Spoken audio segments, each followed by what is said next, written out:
शराब घोटाले में सीबीआई ने बड़ी कार्रवाई की है।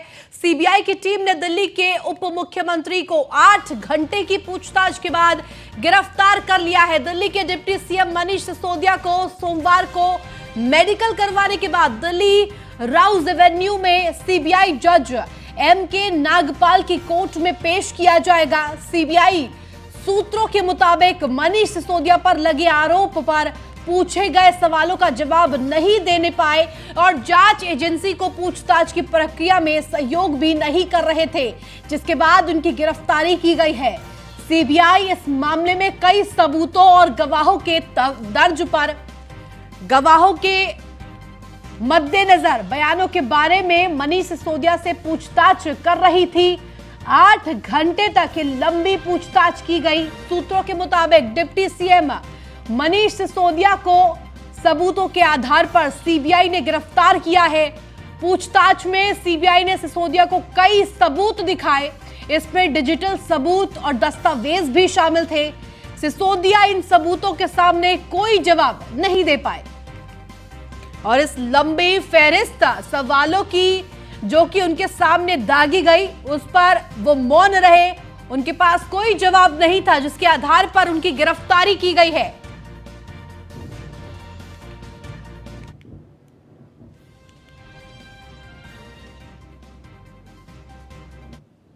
वही डिप्टी सीएम मनीष सिसोदिया की गिरफ्तारी पर सीएम अरविंद केजरीवाल ने ट्वीट का निशाना साधा है। उन्होंने लिखा है कि मनीष बेकसूर है, उनकी गिरफ्तारी गंदी राजनीति है। मनीष की गिरफ्तारी से लोगों में बहुत रोष है। लोग सब देख रहे हैं, लोगों को सब समझ आ रहा है, लोग इसका जवाब देंगे। इससे हमारे हौसले और अधिक बढ़ेंगे, हमारा संघर्ष और मजबूत होगा। ये बड़ी बात सीएम अरविंद केजरीवाल ने कही है।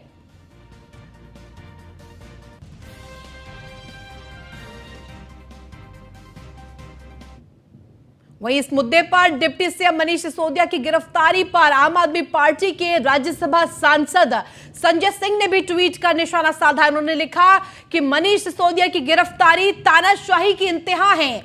अपने एक नेक इंसान को सर्वश्रेष्ठ शिक्षा मंत्री को गिरफ्तार करके अच्छा नहीं किया मोदी जी। भगवान भी आपको माफ नहीं करेगा। एक दिन आपकी तानाशाही का अंत जरूर होगा मोदी जी।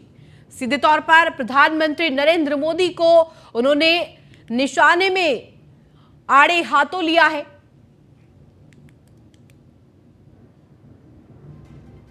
वहीं दिल्ली की डिप्टी सीएम मनीष सिसोदिया की गिरफ्तारी पर बीजेपी सांसद गौतम गंभीर ने भी ट्वीट किया है और तंज कसा है। उन्होंने लिखा कि गुनाह करके कहां जाओगे गालिब, ये जमीन ये आसमान सब आप ही का तो है।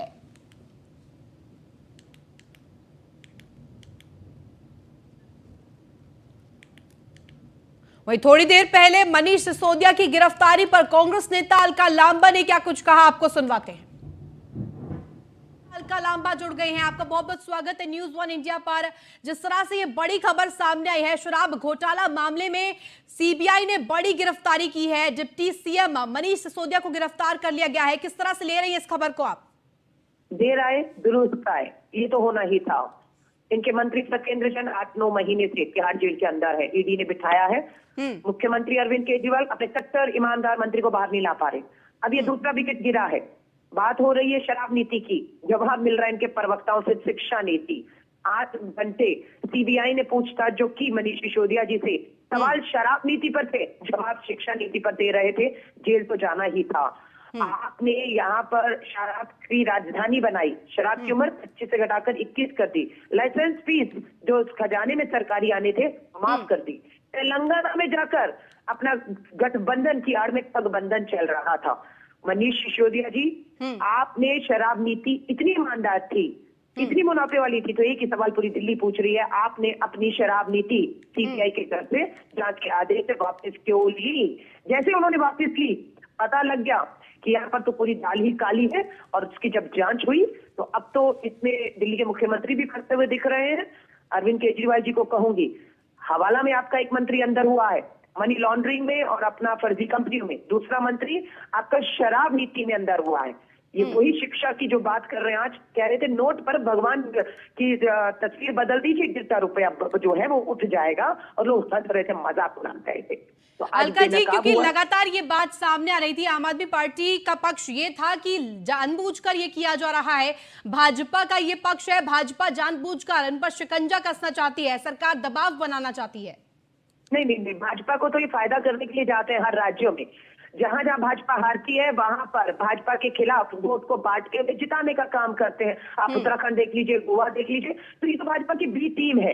और बिल्कुल यही भाजपा के कहने पर रामलीला मैदान में कांग्रेस के ऊपर पूरा आंदोलन कर दिया था इन्होंने।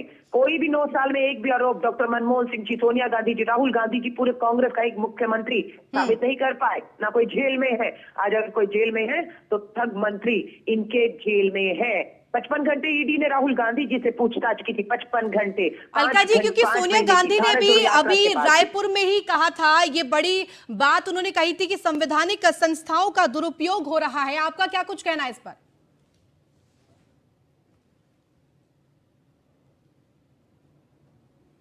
शायद हमारा संपर्क टूट गया। और क्यों आखिर शराब नीति पर सवाल उठाए जा रहे हैं, ये लगातार हम आपको बता रहे हैं। थोक लाइसेंस धारकों का कमीशन बढ़ाकर 12% फिक्स कर दिया गया। बड़ी कंपनियों की मोनोपोली बढ़ाने के आरोप सीधे तौर पर लगे हैं। शराब सरकारी दुकानें नहीं, केवल निजी दुकानों पर ही बेची जाएंगी और बेचा जाएगा। शराब दुकानदार भारी रियायत पर शराब बेच रहे थे, पहले से ज्यादा बड़ी दुकानें खोली गई और चर्चाएं भी बढ़ी, क्योंकि लगातार खुले में शराब को परोसने की बात सामने आई। सीबीआई ने आखिर किस तरह से शिकंजा कसा, इसकी भी हम आपको जानकारी ग्राफिक्स के माध्यम से दे रहे हैं। 17 अगस्त 2022 को सीबीआई एफआईआर में सिसोदिया आरोपी नंबर 1 घोषित किए गए।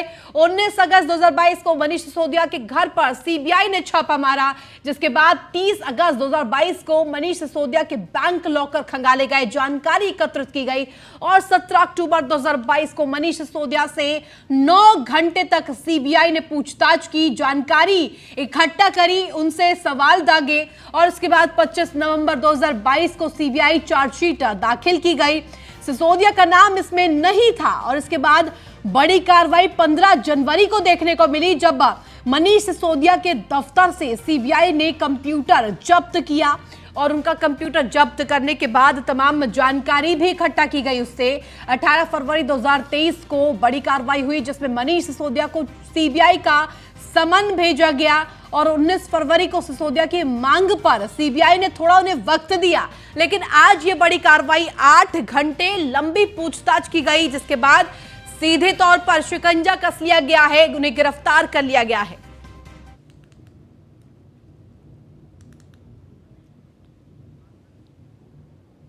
और हमारे साथ रमेश बिदोड़ी सांसद जुड़ गए हैं न्यूज़ 1 इंडिया पर। बहुत बहुत स्वागत है आपका। जिस तरह से नई शराब नीति के पूरे मसले में और शराब घोटाले में मनीष सिसोदिया चौतरफा फंसे हैं, उन्हें गिरफ्तार कर लिया गया है, क्या माना जाए, आपकी क्या राय इस पर? देखो, प्रधानमंत्री जी मोदी साहब ने 2014 में बोला था कि जीरो टॉलरेंस फॉर करप्शन हमारी सरकार रहेगी देश में। देश त्रस्त था भ्रष्टाचार से, 2G स्पेक्ट्रम, कोयला घोटाला, जो आज 6 गुना देश का बजट बढ़ गया, वो इसलिए बढ़ गया कि प्रधानमंत्री जी ने करप्शन को खत्म करके और पैसे को जन के हित में, जनता के हित में लगाना शुरू किया था। इन्होंने करप्शन किया है शराब घोटाले में। आप ये मुझे बताइए, जो बार बार शोर मचाते हैं आप, ये विपक्ष को टारगेट किया जा रहा है।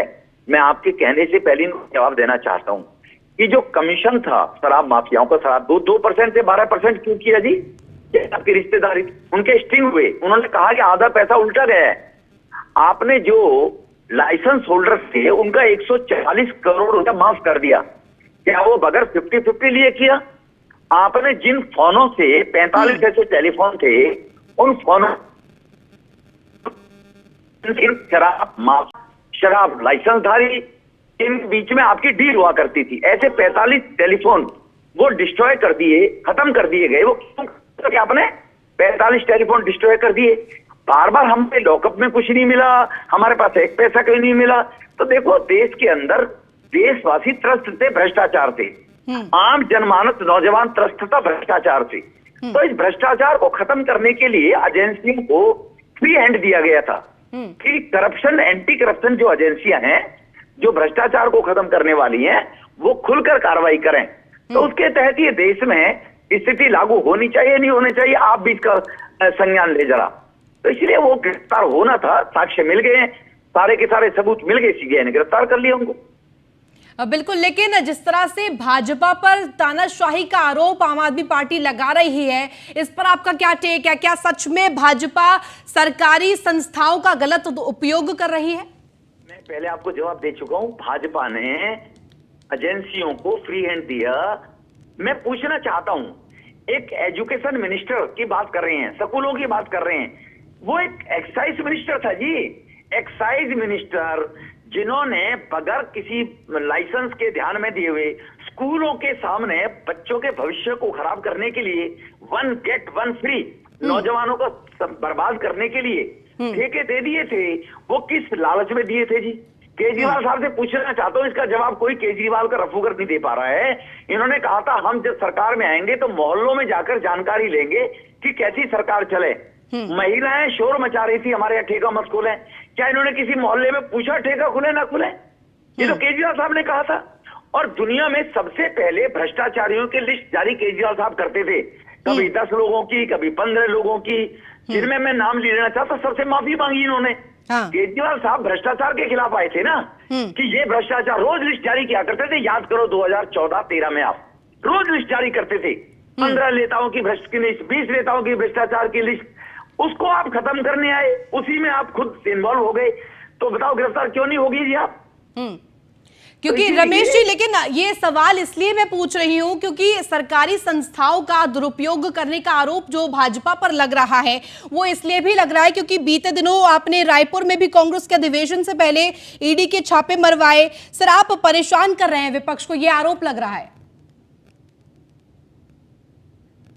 क्या लोग आरोप वो लगा रहे हैं जिनकी गरीबी आ गई है, जिनके अच्छे दिन चले गए हैं भ्रष्टाचार के, वो आरोप लगा रहे हैं। जो करप्ट भ्रष्ट लोग हैं, आप ये बताइए, अगर विपक्ष के लोग ईमानदार हैं तो क्यों घबराते हैं वो? विपक्ष के लोग अगर ईमानदार हैं, उनके घर में काला धन नहीं है, उनके वहां रेड पड़ रही है, तो नहीं पड़नी चाहिए क्या? काला धन नहीं निकलना चाहिए क्या? तो इसीलिए वो जो बार बार कहते हैं, जब सबूत मिलते हैं, चाहे सीबीआई हो चाहे ईडी हो, सबूत के आधार पर ही रेड डलती है। पहले भी रेडें डलती थी सीबीआई की, वो रस्म अदाई के लिए डलती थी, आधे आधे हो जाते थे, लोग माफ कर दिए जाते थे। अब वो पैसा सरकारी खजाने में लाया जा रहा है। इसीलिए उन चंद लोगों को दर्द है जो बार बार कहते हैं कि बीजेपी एजेंसियों का दुरुपयोग कर रही है। एजेंसियों को बीजेपी ने फ्रीडम दी है for the interest of 1.25 crore people. ये है जी। ठीक है, बहुत शुक्रिया तमाम जानकारी देने के लिए रमेश बिधूड़ी। हम आप न्यूज़ 1 इंडिया पर आए, बहुत बहुत शुक्रिया। सीएम योगी का मिशन निवेश जारी है। टाटा समूह के साथ अहम एमओयू साइन किए गए हैं। एमओयू स्किल डेवलपमेंट के लिए अहम है। 150 आईटीआई के लिए नए अवसर मिलेंगे और प्रदेश में युवाओं के लिए बेहतर अवसर। एमओयू से वोकेशनल एजुकेशन को भी बढ़ावा मिलेगा। और ये क्योंकि बड़ी बात इसलिए भी हो जाती है क्योंकि लगातार स्किल डेवलपमेंट के लिए प्रदेश सरकार कवायद करती हुई दिखाई देती है। लगातार इस चीज पर विमर्श किया जाता है कि आखिर किस तरह से युवाओं को बेहतर अवसर दिया जाए जिससे कि उनके अंदर की स्किल, उनके अंदर का टैलेंट बाहर निकल कर आए। और इसी के मद्देनजर टाटा समूह के साथ ये अहम एमओयू साइन किया गया है। बड़ी खबर इस वक्त की।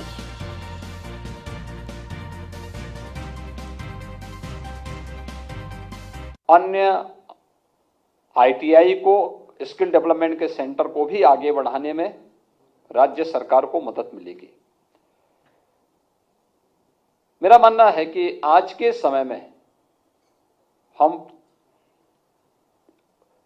जो तकनीक बीत चुकी है, जो आउट ऑफ डेट हो चुकी है, जिसका कहीं समाज में कोई उपयोगिता नहीं है, उसके माध्यम से अपने युवाओं को प्रशिक्षित कर वह ग्रेटर नोएडा को स्वच्छता के शिखर पर पहुंचाने के लिए प्राधिकरण की सीईओ ऋतु महेश्वरी की पहल का असर दिखने लगा है। कूड़े को निस्तारित करने के लिए ग्रेटर नोएडा के पहले मटेरियल रिकवरी फैसिलिटी सेंटर आज आगाज हो गया है। आपको बता दें कि दादरी विधायक तेजपाल नागर और सीईओ ऋतु महेश्वरी ने प्राधिकरण, आईपीसीए और एसबीआई की सहभागिता से सेक्टर G1 में निर्मित इस एमआरएफ सेंटर का शुभारंभ किया।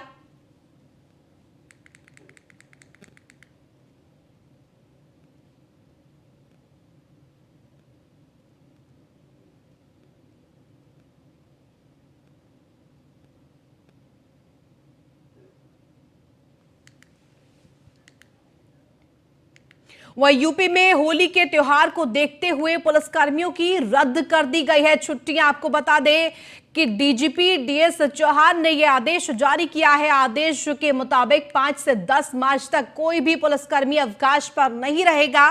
बड़ी खबर आपको बता रहे हैं, दरअसल यूपी में होली का त्योहार बड़े ही धूमधाम से मनाया जाता है, लेकिन इस त्योहार में हुड़दंगबाजी भी चरम पर होती है, जिसके चलते कानून व्यवस्था बिगड़ने का भी खतरा लगातार बना रहता है।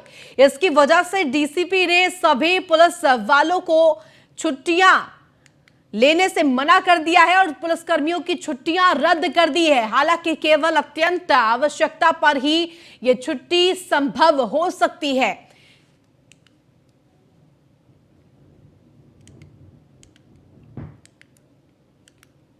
अमेठी पुलिस से न्याय न मिलने से नाराज महिला ने थाने के अंदर पेड़ से फांसी का फंदा लगाकर आत्महत्या करने की कोशिश की।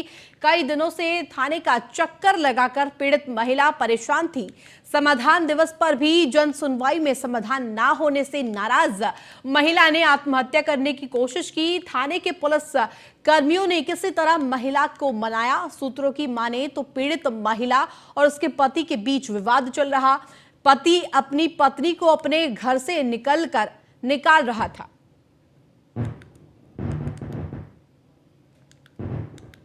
वे ग्रेटर नोएडा में थाना जेवर पुलिस द्वारा गैंगस्टर एक्ट में फरार इनामी अभियुक्त को गिरफ्तार किया गया है।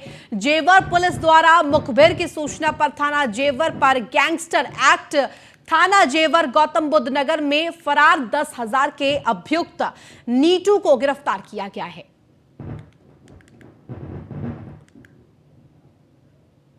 तो इसी के साथ फिलहाल इस बुलेटिन में बस इतना ही। आप देखते रहिए न्यूज़ 1 इंडिया।